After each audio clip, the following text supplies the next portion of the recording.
अस्सलाम वालेकुम रहमतुल्लाहि बरकातहू। अज़ीज़ तलबा तालिबात, अगर आपको वीडियो पसंद आए तो लाइक करें, शेयर करें, कमेंट करें और मेरे चैनल को सब्सक्राइब करें और बेल आइकन पर क्लिक करें ताकि मैं जब भी नए वीडियो अपलोड करूं आपको उसका नोटिफिकेशन बआसानी मिल सके। अज़ीज़ तलबा तालिबात, हमने रियाज़ी हिस्सा दुआम के सबक नंबर 1 इल्म इंसा के बुनियादी तसव्वुरात के लेक्चर नंबर 5 में क़िता ख़त के 5 खुसूसियत के बारे में पढ़ चुके। आइए हम आज के लेक्चर नंबर 6 में क़िता ख़त की जो मज़ीद खुसूसियत बच गई थी, जैसे कि क़िता का वस्ती नुक्ता, क़िता का मवाजना, नुक्ते का ख़त से फ़ासला, उसके बारे में आज हम मालूमात हासिल करते हैं। मैं Mohammad Fakhruddin, standard Urdu high school. छठा पॉइंट, क़िता का वस्ती नुक्ता। अगर एम, ए और बी के दरमियान वाक़े और क़िता ए एम मुतमासिल है क़िता बी एम के, तब नुक्ता एम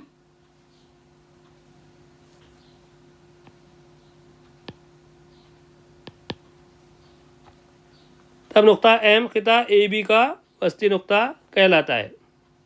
ए एम मसावी है एम बी के और ए एम एम बी मसावी रहेगा ए बी के आधे के। सातवां पॉइंट, क़िता ख़त का मवाजना। अगर ए बी की लंबाई छोटी है सी डी की लंबाई से हो तो क़िता ए बी छोटा रहेगा क़िता सी डी के, या क़िता सी डी बड़ा रहेगा क़िता ए बी के। आठवां पॉइंट, क़िता या शुआ की उमूदियत।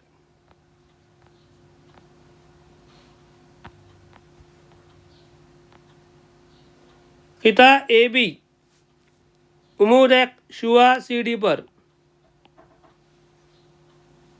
क़िता ए बी उमूद है शुआ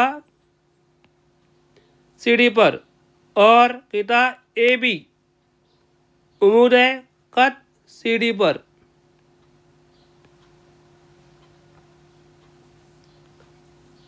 क़ितात या शुआ की उमूदियत की खुसूसियत। दो क़ितात, दो शुआए या एक शुआ और एक क़िता ख़त उन्हें शामिल करने वाला ख़त अगर एक दूसरे पर उमूद होते हैं तो वो क़िता ख़त, वो दो शुआएँ या एक शुआ और एक क़िता ख़त एक दूसरे पर उमूद होते हैं। नौवां पॉइंट, नुक्ते का ख़त से फ़ासला।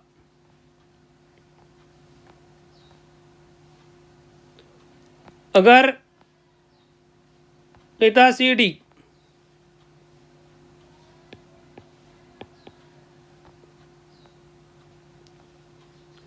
ख़त ए बी पर उमूद है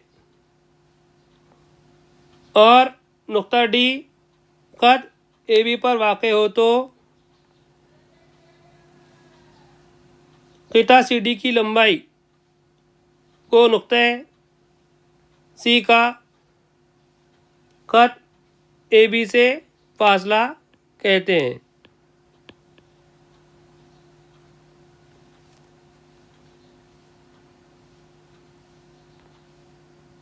और नुक्ता डी उमूद का पाया कहते हैं।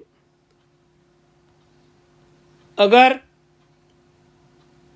क़िता सी डी की लंबाई अगर ए हो तो नुक्ता सी ख़त ए बी से फासला कितना रहेगा? ए रहेगा। तो अज़ीज़ तलबा तालिबात, ये था क़ितात ख़त की 9 खुसूसियत जिसे हमने लेक्चर नंबर 6 और 7 में मुकम्मिल किया। इंशाअल्लाह हम लेक्चर नंबर 7 में मशक़ी सेट 1.2 का सवाल नंबर 1, 2 और 3 हल करवाया जाएगा।